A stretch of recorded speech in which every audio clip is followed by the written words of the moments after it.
The 14th Sunday in Ordinary Time, Year A. For although you have hidden these things from the wise and the learned, you have revealed them to little ones. Humility is the foundation of the spiritual life. In Sunday's Gospel reading, Jesus teaches us how to lay this foundation. Jesus shows us that humility is at the heart of all progress in the spiritual life.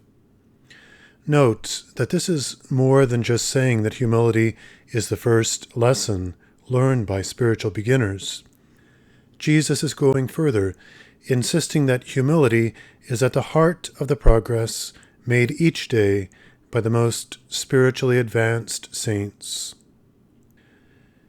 In the portraits of Jesus painted by the four evangelists, Jesus rarely speaks out loud to God the Father. Yet in today's Gospel reading, Jesus not only speaks to the Father, but exclaims, "I give praise to you, Father, Lord of heaven and earth, for although you have hidden these things from the wise and the learned, you have revealed them to little ones." No matter how old you are, no matter how far you have already progressed in the spiritual life, humility is the soil needed for further growth. If you are a farmer, or even if you garden, you know that when it comes to growing things from the earth, there's good soil and there's bad soil.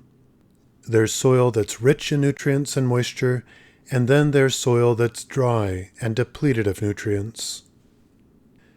If we want to say then that the soil of humility is meant to be rich in spiritual nutrients and moisture, what are we saying? Why does humility make for rich spiritual soil? St. Teresa of Avila, a Carmelite reformer who lived in the 16th century, wrote in her work titled The Interior Castle, quote, "While we are on this earth, nothing is more important to us than humility. In my opinion, we shall never completely know ourselves if we don't strive to know God. By gazing at His grandeur, we get in touch with our own lowliness. By pondering His humility, we shall see how far we are from being humble." End quote.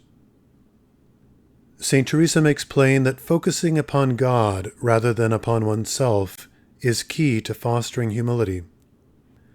Yet St. Paul in Sunday's second reading speaks about another key way of shifting one's attention in the spiritual life from what is less important to what is greater.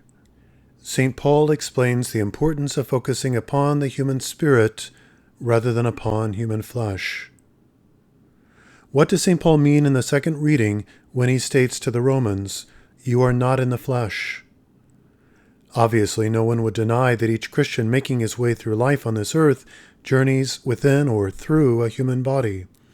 We all live with flesh and blood. The human body is an essential part of making one's pilgrimage through life. But when St. Paul insists that you are not in the flesh, he's shifting attention to the principle by which the pilgrim can bring focus to his earthly life.